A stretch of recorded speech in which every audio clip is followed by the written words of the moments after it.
Então, beleza, gente. A gente continua a questão da IPB, né? Então, eu vou transmitir para vocês aí.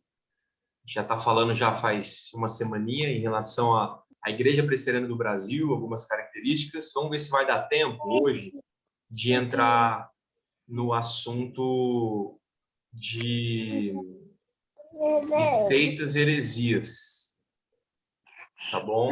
Aí eu vejo aqui se eu consigo. Pessoal, colocar. Ô, Dani, eu vou botar você agora de início. Se você quiser falar alguma coisa, pode ser? Aí você levanta a mãozinha. Tem uma mãozinha aí que dá para levantar, pode ser? Tranquilo? Pode, Tá bom, então, pode. valeu. Valeu, Dani. Que aí eu consigo pegar diretão aqui. Beleza? Então, vamos lá. Então, a gente continua. Lembrando, gente, se vocês tiverem alguma dúvida, podem perguntar, podem desligar aí, ligar o microfone, mandar, viu, Dani? Também pode perguntar sem problema nenhum. A gente está continuando essa perspectiva da Igreja Presbiteriana do Brasil, algumas questões históricas, algumas questões de símbolos. Lembrando que a Igreja Presbiteriana do Brasil é uma igreja reformada, com uma herança reformada. A gente já falou isso na semana passada, algumas questões da reforma. A gente falou sobre o governo da igreja, alguns marcos históricos, personagens, liderança. E aí hoje eu tirei um pouquinho para a gente, se alguém tiver alguma dúvida, Diego, eu vi isso em tal lugar, eu vi isso em tal lugar, podem perguntar, podem questionar. Antes da Lúcia ter chegado aqui também, eu falei que a gente vai falar um pouquinho mais sobre a questão do calvinismo, né? Eu vou chegar nesse ponto aí e a gente debate um pouquinho sobre a questão do calvinismo e do arminianismo, que são grupos teológicos, né? São vieses teológicos meio divergentes aí dentro da teologia reformada. Beleza? Então eu vou passar um pouquinho mais rápido nas questões que eu passei semana passada, né? Como a gente já falou, eu coloquei o site da IPB, né? Alguns recursos, questão de história, logo, informativo. Coloquei também a questão desse site, desse canal do YouTube muito bom, o canal da Igreja Presbiteriana do Brasil. Tem lá algumas histórias da história. Isso é muito legal. Nós temos aí o pastor Alderi de Souza de Matos, né? Alderi Souza de Matos. Ele é o historiador da nossa igreja, da Igreja Presbiteriana. Vale muito a pena vocês anotarem. Quem gosta de história, quem gosta de conhecer um pouco mais da Igreja Presbiteriana, porque aqui, gente, é um resumo, tá bom? Vocês vão conhecer durante a vida de vocês. Tem escola dominical, tem culto de domingo à noite, domingo de manhã, quarta-feira, estudo nos lares. Então, assim, tem muita coisa. Hoje, a característica da sala de catecúmenos, né, de profissão de fé, de batismo, é mais passar um panorama geral aí, né? Um panorama que explique e coloque um pouco mais para vocês algumas características. E aí, a gente falando de história, a gente vai passar rapidinho, então, porque já foi coisa que a gente já falou. Eu falei sobre o Mackenzie e tal, né? Uma forma de introdução. Falamos também sobre o governo, né? Colocamos 3 governos, lembrem-se disso: episcopal, um governa todos, congregacionais, todos governam, né? A todos, são exemplos das igrejas batistas tradicionais e tal, que aí todos governam, todos, e representativa, que é o modelo da Igreja Presbiteriana do Brasil. Lembrem-se disso. Representativa. Alguns governam. As decisões, então, são tomadas por um conselho que é eleito pela comunidade. Aí a base bíblica, a gente colocou a questão dos anciãos, né, em Deuteronômio 22, a questão da sinagoga, e depois no Novo Testamento com os diáconos e presbíteros. Então, é uma perspectiva bíblica. Nós seguimos o governo representativo porque a gente olha para Atos, a gente olha para o Velho Testamento, a gente olha para o Novo Testamento, a gente olha nos Evangelhos, você percebe uma característica de liderança. Pode dar um exemplo aí de questão do apostolado. O apostolado foram os 12. Jesus não chamou para serem líderes próximos para o ministério de apostolado 7.000 pessoas, ou também ele não chamou apenas um, ele chamou ali um grupo de liderança que a partir dali começa-se a igreja cristã. Depois, quando há a eleição dos diáconos, né, o chamado dos diáconos, dos presbíteros, não são 5.000, não são 10.000, também não é um só, são um grupo de 70. Aí, depois disso, começam a liderar outras pessoas. Então, isso é importante para a gente lembrar que existe uma base bíblica para o governo presbiteriano, que é um governo representativo, tá bom? Então, aí a gente também já falou, né? O pastor não manda na nossa igreja. Isso é muito interessante a gente falar, gente. Se você entra numa igreja onde o pastor manda em tudo, saia dessa igreja, porque o dono da igreja é Cristo Jesus. quem responde às nossas questões, a única regra de fé e prática da nossa vida é a Bíblia. Então, se a Bíblia fala, eu falo. Se a Bíblia não fala, eu não falo. Então, o conselho, né, coordenado por Deus, de forma representativa, leva esse rebanho. A gente falou um pouquinho sobre a história, né? Então, a gente passou aí em relação aos pré-reformadores. Você tem John Wycliffe, John Huss, Savonarola, são os três importantes para quem gosta bastante de história aí, eles que começaram a fomentar, aí tem os anos ali, ó, 1325, século XIV ali começam a fomentar, século XV já começa uma fomentação, perguntas, dúvidas para a Igreja Católica daquele momento. E aí Lutero, em 1517, nós conhecemos muito bem, 31 de outubro, começa a reforma na Alemanha e ali é o estopim, né? Ali talvez seja a gota d'água, o copo já estava cheio. John Wycliffe, John Huss, Savonarola, entre outros pré-reformadores, já existia esse desespero para se conhecer mais, né? Para entender mais. E aí vem Zwinglio na reforma da Suíça, Calvino na reforma da Genebra, o Sino de Dort na Holanda, né? A gente meio que parou mais ou menos aqui na semana passada falando sobre a questão do Sínodo de Dort. Então, a gente vai entrar um pouquinho mais sobre a teologia calvinista agora, e eu quero primeiro deixar bem claro para vocês. A Igreja Presbiteriana, ela é calvinista. O que quer dizer isso? Nós cremos nos 5 pontos do calvinismo. O que seria isso? Vou contar uma história de uma forma resumida. Um grupo de estudantes que estavam estudando alguns ensinamentos de um homem chamado Jacobus Armínio, começou a perceber que não era bem da forma que a reforma estava levando. Então, eles começaram a questionar. E esses questionamentos se transformaram em 5 pontos, que eram 5 pontos do arminianismo, 5 pontos dos remonstrantes. É um nome meio difícil, mas é mais ou menos isso. Ali no século, a gente está falando do século XVII, século XVI, ali, que começa no Sínodo de Dort. Por quê? O Sínodo de Dort nada mais é do que uma resposta para os arminianos. Essa resposta se diz como os 5 pontos do calvinismo. Não foi Calvino que criou, gente, a gente precisa lembrar disso. Não foi Calvino que colocou os 5 pontos do calvinismo. Foram os estudantes de Calvino, foram aqueles que liam as obras de Calvino e perceberam, não, vocês estão caminhando de uma forma errada. Então, o Sínodo de Dort nada mais é do que uma forma de defesa. Eles levantaram, por exemplo, os arminianos levantam que o homem não é totalmente depravado. Existe uma bondade nele, existe uma opção, existe uma possibilidade de livre-arbítrio. Os calvinistas olharam e falaram, não, o homem é totalmente depravado, depravação total, pois todos pecaram e estão destituídos da glória de Deus. Então, assim, eles começam a debater aqueles pontos que foram colocados pelos arminianos, certo? E eles começam a criar os 5 pontos. Então, por exemplo, os arminianos colocavam que o homem não é de todo incapaz. Primeiro ponto do calvinismo, depravação total. O homem é totalmente depravado. Quem tem criança que sabe que desde o início, existe pecado no coração da criança. Ai, Diego, como que você fala isso? A criança é tão inocente, ela é tão bonitinha, ela é isso, ela é aquilo. Não, ela é uma criança pecadora, porque a palavra de Deus diz, pois todos pecaram e destituídos estão da glória de Deus, da graça de Deus. Porque se todos pecaram, gente, a gente tem tantos exemplos falando, Jó falando desde o ventre da mãe dele, você percebe isso, então você percebe crianças que são arrogantes, mentirosas, então é isso mesmo, gente, todo mundo peca. Primeiro ponto do calvinismo, depravação total. Todos estão depravados. E se estamos todos depravados, precisamos de uma força externa.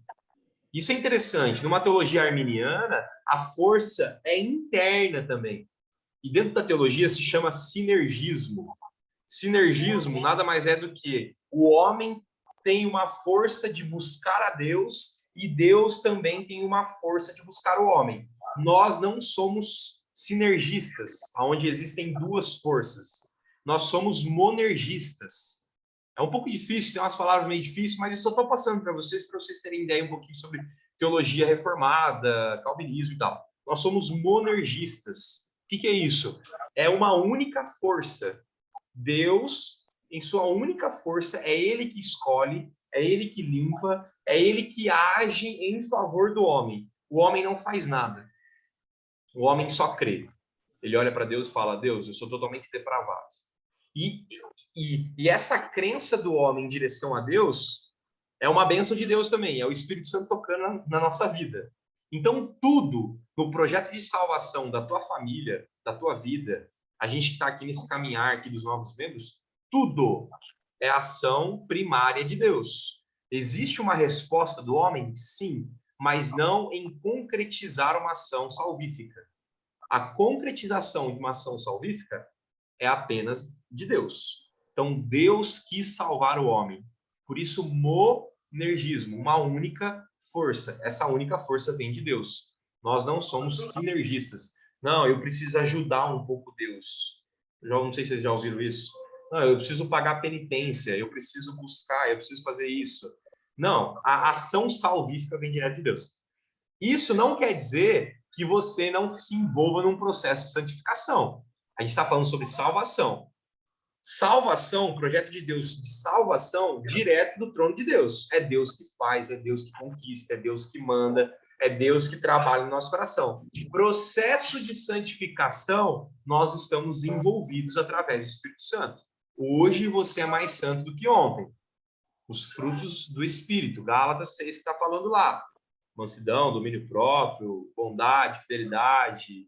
Isso, fruto do Espírito, processo de santificação. Nós estamos num processo de santificação. Esse processo de santificação cabe a nós de uma forma de exercício, né? Tem até um termo em grego, eu agora não lembro se é Atos ou se é Efésios, que fala ginomai, que vem de ginásio, que é o exercitas, que é o exercita-te na verdade, exercita-te na devoção, exercita-te na prática de oração. Isso cabe a nós. Por quê? Porque em algum momento Deus veio poderosamente e afetou nosso coração. Pum, acertou. A partir desse momento, nós praticamos essa bondade que vem de fora. Isso a gente tem que deixar bem claro, porque isso é basicamente é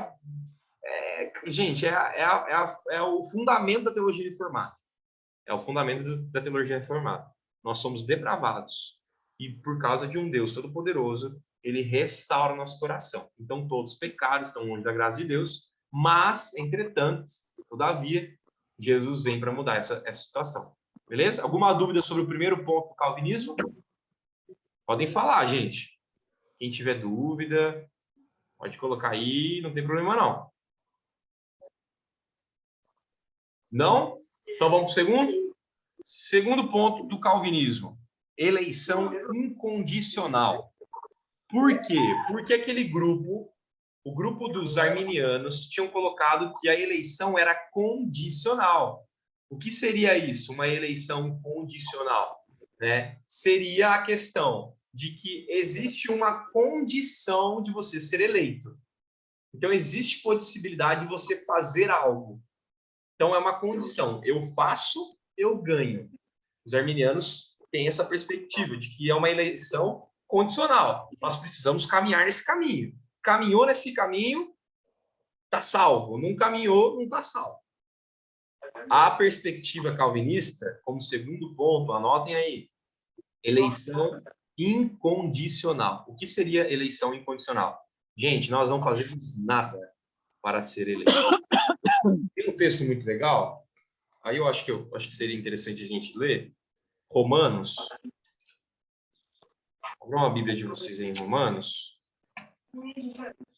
Olha, agora isso já acabou. Se você continuar, Romanos 8. Gente, Romanos é a base do calvinismo. Então, vocês precisam ler Romanos. Eu falei Romanos 8, mas não é Romanos 8. Uma Bíblia meio diferente, é uma versão. Peraí, deixa eu ver se eu acho.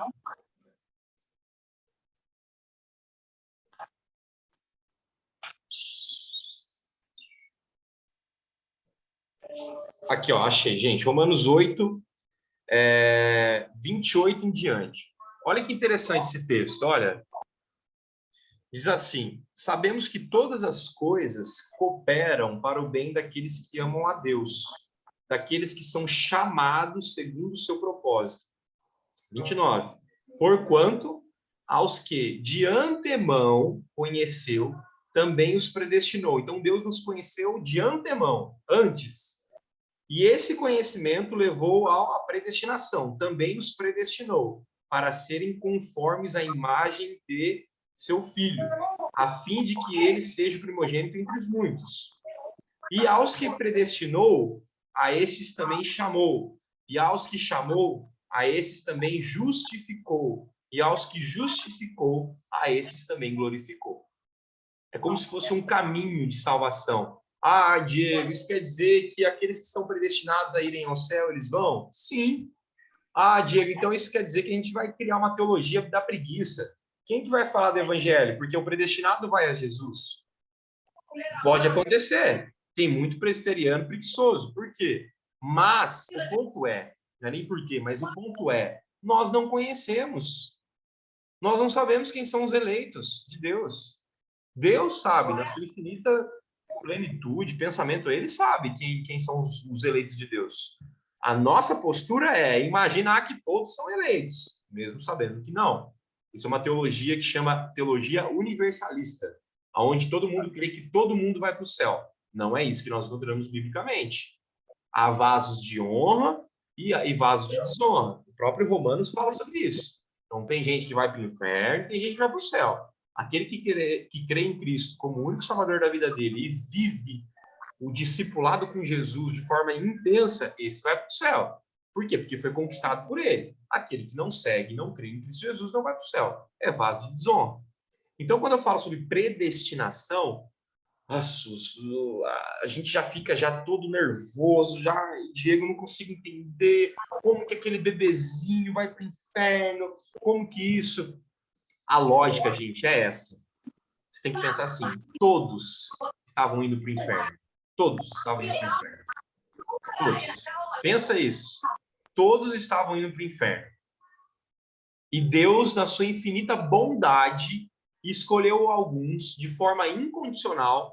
Não fui eu que fiz alguma coisa. Ah, aquele ali, ele nasceu com um zóio verde, vou pegar ele. Não é uma forma condicional. Não. Deus, na sua infinita bondade, escolheu da maneira dele, nós não entendemos, é uma forma dele, ele escolheu para ser o povo dele. A alegria nossa é, Deus nos escolheu, que bênção, nós cremos nele, nós vivemos debaixo da vontade dele. Eu vou dar um exemplo para vocês sobre predestinação.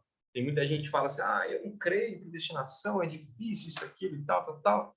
A minha pergunta é, no início, com Gênesis, Êxodo, Levítico, Número, Deuteronômio, no início da Bíblia, por que Deus chama Israel? Por que Deus chama Abraão? Por que Deus chama Moisés? Não, porque eles eram homens piedosos. Não, Abraão era de uma família idólatra. Gente, não tem um porquê. O porquê talvez seja, eu quero demonstrar o meu amor para a raça humana. Então, ele escolhe da forma dele. O problema é que nós queremos ser criador, não criatura. E aí a gente quer, não, Diego, predestinação não pode. Está afetando. Não, gente, nós não somos criador. É Deus que escolhe, é Deus que chama, é Deus que redime. Então, os pontos do calvinismo nada mais é do que um rebate à perspectiva arminiana. E um rebate para falar assim, olha, é Deus que manda. Não é a gente, não. Eu não tenho nenhum poder, nenhuma vontade. E se eu tenho algum poder ou alguma vontade, é para fazer o mal. Porque todos pecaram e estão longe da graça de Deus. Então, é isso que eles vêm colocando. Então, primeiro ponto, depravação total. Segundo ponto, eleição incondicional. Nada que você faça, você vai ser eleito. É por causa da graça de Deus. Não tem nada a ver disso. Expiação limitada. Terceiro ponto. Por quê? Porque na perspectiva arminiana, a expiação de Cristo, o sacrifício de Cristo, era de uma forma ilimitada. Então, era derramado a todos. Todos eram possíveis ali de caminharem com Cristo e todos eram salvos todos podem. Por isso essa ideia de perder salvação. Então, eu perco salvação, eu vivo, se eu vivo na linha, eu estou na linha, se eu vivo e tal. Então, essa perspectiva de uma eleição, de uma expiação ilimitada a todos. Então, Deus salva todo mundo. Não sei se vocês já conheceram gente assim. Você conversa com a pessoa fala assim, Deus é pai de todos. Não, Deus não é pai de todos. Deus é pai daqueles que confessam a Cristo Jesus como único Salvador. Ele envia Jesus, ele diz na sua palavra em João, que Jesus é o caminho, a verdade e a vida. E quando eu chego aqui e converso com o meu amigo, eu falo que Deus é pai de todos. Não, Deus é pai daqueles que confessam a Cristo como o caminho, a verdade e a vida. Gente, é singular, não é plural. Aqueles que têm uma vida plural, aonde tudo salva, tudo pode, e aí eu posso ser cristão e budista, eu posso ser cristão aqui agora católico, eu posso ser cristão de outro jeito, eu posso confiar naquilo, eu posso puxar uma velhinha, eu posso fazer uma romaria, ou eu posso confiar numa filosofia de vida, um chakra, um nirvana. Gente, a Bíblia é estritamente... É isso que machuca as pessoas. Por isso que a Bíblia é o livro mais queimado de todo mundo. Sabiam disso? A Bíblia é o livro mais vendido do mundo e o livro mais queimado de toda a história. Por quê? Porque machuca falar que somente Jesus é o caminho, a verdade e a vida. E só vão ao Pai se for por ele. Machuca, porque aí eu tenho que falar que o comunismo não leva ao Pai, eu tenho que falar que o capitalismo não leva a Deus, eu tenho que falar que Buda não leva a Deus, eu tenho que falar que Maomé não leva a Deus, eu tenho que falar que Maria não leva a Deus, eu tenho que falar que os meus próprios interesses não me levam a Deus. Há apenas um único caminho. Por isso que na profissão de fé, no batismo, nós confessamos a Cristo como único caminho. Eu não tenho mais nenhum único caminho. O único caminho é Jesus. Então, eles estão batendo nessa ponta. Ó, os calvinistas estão colocando, a expiação é limitada. Por que a expiação é limitada? O sacrifício de Jesus é limitado? Porque ele morre pelos seus. Gente, na cruz a gente tem o maior exemplo de que a expiação foi limitada. Os 2 ladrões foram salvos? Pergunto para vocês. Não. Um ladrão foi salvo, o outro não. Por quê? Porque um crê e o outro não crê. Aquele que creu em Jesus será salvo. Aquele que não crê não será salvo. Isso quer dizer que a expiação, quando eu falo expiação, estou falando de sacrifício, tá? O sacrifício de Jesus é limitado para aqueles que creem em Jesus como único salvador da vida deles. Então, essa pergunta tem que vir no meu coração e pensar, eu vou para o céu? A pergunta é, eu vou para o céu quando eu creio em Cristo Jesus como único salvador da minha vida. Quando eu vivo Jesus na minha vida. Quando eu entendo isso para a minha vida. Aí eu vou para o céu. Por quê? Porque é a morada daqueles que amam a Jesus, daqueles que amam a Deus. Então, primeiro ponto, vamos lá, depravação total. Segundo ponto, eleição incondicional. Terceiro ponto, expiação limitada, Deus não morre por todos. Quarto ponto, graça irresistível. Isso aqui é muito interessante, porque na perspectiva arminiana você tem uma graça resistível. Eu consigo resistir a Deus. Trago o exemplo muito famoso que muitos de vocês, eu acho que já conhecem, que é o exemplo de Saulo. Como que foi a conversão de Saulo? Vamos lá, em Atos 8. Eu acho que é Atos 8, ou é Atos 8 ou é 9. Acho que é Atos 8 ou 9. Ó, Atos... Primeiro versículo do Atos 8, olha que interessante. Quando Estevão é morto, apedrejado, porque pregava o evangelho de Jesus, no versículo 60, no finalzinho do versículo 60, no 79, no capítulo 7, olha que interessante. E Saulo consentia na sua morte. Saulo viu a morte de Estevão. É isso que é interessante. Beleza, aí passa esse tempo, passa tudo isso aqui, chegamos no capítulo 9. Capítulo 9, primeiro versículo. Saulo ainda com ameaças de morte contra os discípulos do Senhor, dirigiu-se ao sumo sacerdote. Beleza, aí ele pega um cavalo, né, na estrada de Damasco, e aí, versículo 3. Seguindo ele estrada fora, aproximaram-se de Damasco, subitamente uma luz do céu brilhou ao seu redor, e caindo por terra, ouviu uma voz que lhe dizia: Saulo, Saulo, por que me persegues? Ele perguntou: Quem és tu, Senhor? E a resposta foi: Eu sou Jesus, a quem tu persegues. Pergunta é: ele conseguiu resistir a essa graça? Ele conseguiu resistir o chamado de Deus? Gente, isso aqui é um momento de conversão de Saulo para Paulo. Esse é um momento de conversão de Paulo. A pergunta é: ele consegue resistir Deus? Não dá. Então, o quarto ponto do calvinismo é uma graça irresistível. Quando Deus vem, gente, é poderoso, é irresistível, é um imã que nos atrai e você não consegue ficar longe dele. Enquanto eu estou falando aqui, você está borbulhando o teu coração, você está entendendo, você está trazendo para o coração, você está falando: Deus, é isso, eu estou entendendo, eu estou vivendo, eu quero viver mais disso, eu quero essa realidade de Paulo. Gente, aquele homem cai na terra e depois ele se levanta como o maior missionário do Novo Testamento. Nós temos as maiores cartas de Paulo. O Novo Testamento basicamente foi escrito por Paulo. Ele cai como um perverso que matava cristão e se levanta como um crente missionário.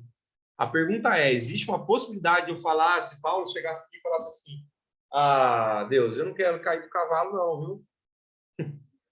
É isso que é engraçado, porque a gente quer trazer o Criador para a criatura. A gente quer ser Criador. A gente quer resistir a Deus. Gente, Paulo não resiste. É impossível resistir a Deus. Quando ele vem poderosamente, aqueles que já são professos aqui há muito tempo, aqueles que já tiveram uma experiência espiritual, de chamado, de conversão mesmo, sabem o que eu estou falando. É uma vida irresistível. Você pode até tentar, é por isso que eu falo, as pessoas perguntam, Diego, aquele cara foi batizado, é crente e tal, mas agora está desviado. Se ele é crente, ele vai voltar. Em algum momento de vida. Se ele é crente, ele bota a cabeça no travesseiro e pesa o coração. O temor, o Espírito Santo que convive dentro dele, o chamando, convocando, trazendo questões para o coração dele. Esse tempo atrás, eu estava conversando com um amigo meu que tem uma crise de questão de homossexualidade. Eu estou com o meu cachorrinho aqui, ele fica meio coisa. E aí ele tem uma crise de questão de homossexualidade. E ele fala isso para mim, fala: cara, eu tô em crise, eu não sei se isso é certo, se não é certo, isso, aquilo e tal. Por quê? Porque se é um cara cristão, ele tem o Espírito Santo dentro dele, porque o Espírito Santo habita na gente e aponta para Jesus. Esse é o papel do Espírito Santo, apontar para Jesus, apontar para os ensinamentos de Jesus, comover o nosso coração, apontar o erro e falar: você está errado, sem vergonha. Sai do pecado, volta para a luz. Então, existe possibilidade do cara ser crente e estar desviado. Em algum momento da vida dele, ele vai ter um chamado, um chacoalhão e vai voltar para Cristo e vai ter uma vida intensa com Jesus. Às vezes nós não sabemos, 10, 15, 20, 30 anos. Ou se não volta, não era. João fala disso. Aqueles que estavam aqui não eram, eles não eram nossos, só estavam no nosso meio. É que nem eu diferencio muito para os meninos que eu trabalho aqui, de uma menina cristã, eles querem casar, eles querem ser filho, de uma menina cristã, discípula de Jesus, para uma menina de igreja. Porque às vezes a menina é de igreja, mas não é crente. É o famoso esquenta-banco. Só vem porque é legal. Só vem porque talvez seja um clube. Só vem porque tem benefícios. Não sei. Então, essa é a diferença da pessoa ser de igreja e da pessoa ser crente. Beleza? Graça irresistível. Quando vem, na vida de Paulo é um grande exemplo. Ele não levanta e fala: não quero essa luz, Jesus, não estou nem aí e tal. Acabou. Ele é convertido, Deus chama e resgata ele. Quinto e último ponto. Primeiro ponto, depravação total, eleição incondicional, expiação limitada, graça irresistível. 5, perseverança dos santos. O que é a perseverança dos santos? Deus inicia o processo e Deus finaliza o processo da nossa vida. O início da salvação, processo de santificação, processo de vida aqui nessa terra, processo de glorificação, está tudo nas mãos de Deus.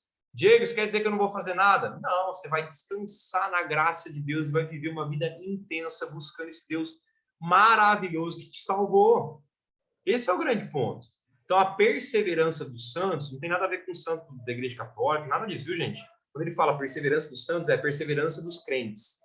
Então, Cristo nos ajuda a perseverar, o Espírito Santo nos ajuda a perseverar no caminho. Então, às vezes você pode pensar assim, olha, Deus me salvou, mandou o evangelho no meu coração, o Espírito Santo habita em mim, mas quem persevera contra as tentações deste mundo, ó, sou eu. A pessoa bate no peito, fala, não, eu que não peco, é eu que não vou, é eu que eu não faço. Quem persevera por você, início ao fim, é Cristo Jesus. Quando você entende essa realidade, é libertadora. Por quê? Porque diversas religiões lá fora te aprisionam para que você tente a salvação, para que você tente a perseverança, para que você tente o projeto de salvação, de redenção da tua família. Não! É projeto de Deus para a nossa vida. O que cabe a nós? Descansar, orar, porque a oração pode muito, a oração do justo, a palavra de Deus fala isso, a oração do justo pode demais, muda mesmo as coisas, e relaxar, e viver essa missão, porque eu fico pensando assim, gente, eu não sei quem que é predestinado, eu não sei quem que é chamado por Deus, os chamados precisam vir, o texto bíblico, né? Gente, como ouvirão se não há quem pregue? Como que pregarão se não vão ser enviados? A responsabilidade do pregar o evangelho, a responsabilidade de pregar com a vida, com testemunho para as pessoas. Eu, como pastor, vocês, como membros, diáconos, presbíteros, mulheres líderes de SAF, de ministério de jovens, de adolescentes, de crianças. Gente, é responsabilidade nossa pregar o evangelho. E essa perseverança nem vem de nós, vem do Todo-Poderoso Deus. E aí encerra-se os 5 pontos do calvinismo. Gente, esses 5 pontos do calvinismo nasce lá no Sínodo de Dort, que eu coloquei aqui para vocês, aqui, ó, 1618 a 1619, na Holanda, e eles são para debater aquilo que os arminianos colocaram. Podem ver, essa reunião demorou 1 ano, gente. 1 ano de encontro, não que diretamente, né, não ficaram direto, né, no lugar, mas eles ficaram, os teólogos, né, os teólogos daquela época começaram a pensar, falar, não faz sentido. E a partir dali começa-se uma ideia de construir um pensamento doutrinário. Que nem eu coloquei para vocês semana passada, sobre a confissão, os catecismos, eles começam aí. Confissão de Fé de Westminster, olha lá, 1643 a 1647. Olha só, 43, 44, 45, 46, 47. 5 anos de reuniões para fazer a Confissão de Fé de Westminster. Confissão de Fé de Westminster nada mais é do que perguntas, eu falei semana passada, que baseiam isso. A primeira pergunta, a mais famosa, qual é o fim principal do homem? O fim principal do homem é glorificar a Deus e ser satisfeito nele para sempre, gozá-lo para sempre. Então, são perguntas e respostas onde os teólogos colocaram para quê? Para isso que eu coloquei para vocês aqui, ó. Os catecismos são mais ou menos essa linha que consegue nortear a Bíblia. Por quê? Porque a Bíblia pode ser usada para o mal, gente. Não sei quantos aqui assistiram o livro de Eli. A história do filme do livro de Eli é basicamente isso. O cara quer achar a Bíblia para deturpar a palavra de Deus, para conseguir fãs, súditos, escravos para ele mesmo, para construir um império. Então a Bíblia, querendo ou não, é uma arma poderosíssima. Sendo usado de uma péssima forma, pode arrebentar com países. Então, as confissões, os catecismos, eles colocam como se fosse um muro, eles vão pontuando e vão colocando. A máxima nossa é a Bíblia, certo? Mas confissão e catecismos nos ajudam a ler a Bíblia. É isso. Talvez uma pergunta que você tenha, não tem especificamente na Bíblia. Vou dar um exemplo aqui. Ai, Diego, a gente pode apagar a luz no culto. É que eu coloquei um exemplo muito pequeno, mas o catecismo coloca aí algumas questões, a confissão também coloca algumas questões sobre pregação, por exemplo. Gente, não tem um modelo de pregação na Bíblia. Não tem. Mas a confissão nos ajuda a pensar no modelo, que tem que ser cristocêntrico, que tem que ser expositivo. Você não tem um versículo bíblico falando assim, pregar de forma expositiva. Não existe isso. Mas a confissão faz uma leitura da Bíblia, faz uma teologia sistemática, ela sistematiza algumas questões e coloca para a gente. Por exemplo, ela sistematiza a questão do pecado. Então, ela faz um estudo da Bíblia naquilo que elas pontuam em relação a pecado e colocam para a gente. Entendeu? Então, catecismo e confissão tá sempre abaixo da palavra de Deus. A palavra de Deus continua sendo a máxima para a gente. Tá bom? Então, esse é o ponto principal e a gente vai continuar com isso até o fim. Catecismos e confissões são criados por homens. São. E são falhos? São, com certeza. A Bíblia fala? A Bíblia é falha? Não. Diego, mas são criados por homens, inspirados por Deus. Ponto. Deus soprou, inspirou a homens a palavra dele. Então, eu não posso dizer que a Bíblia é falha. Não existe isso, não existe essa questão. Então, beleza, eu coloquei esses pontos aqui. Eu vou até sair aqui do slide. Dar um stop aqui na coisa. Porque eu queria mais trabalhar um pouquinho mais sobre essa questão do calvinismo e tal, do arminianismo, porque eu sei que eu tive que passar batendo ali, batidão mesmo, e aí hoje eu consegui trabalhar um pouquinho mais. Alguém tem alguma dúvida em relação a isso? Pode ser em relação a outras coisas. Sei lá, Diego, não entendi muito bem isso e tal. A gente já teve algumas aulas sobre batismo, profissão de fé. Se alguém tem alguma dúvida sobre isso, alguma coisa de batismo, alguma questão de profissão de fé, alguma questão bíblica, Diego, eu vi um texto e tal. Uma coisa interessante. Na semana que vem, eu vou dar uma aula sobre seitas e heresias. Então, aí o bicho talvez pegue um pouco mais. Aí talvez vocês tenham algumas dúvidas. Então, podem trazer também. Vou falar sobre adventismo, vou falar sobre catolicismo, vou falar sobre islamismo, vou falar sobre candomblé, umbanda, vou falar sobre algumas seitas heréticas aí que a gente conhece, que estão aí por volta, e aí a gente vai caminhar dentro dessa perspectiva. Alguém tem alguma dúvida em relação à doutrina, em relação à história, em relação a alguma posição que eu coloquei aqui? Fale agora ou cale-se para sempre. Lúcia, consegui atender a sua pergunta lá do YouTube? Diego, conseguiu, ficou claro.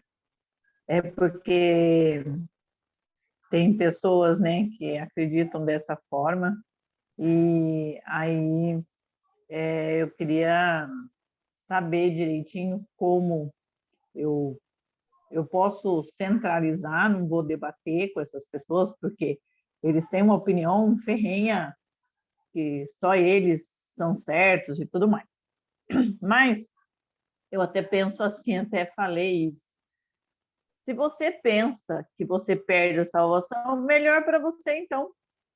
Porque você vai andar mais na linha ainda. Então, continue assim.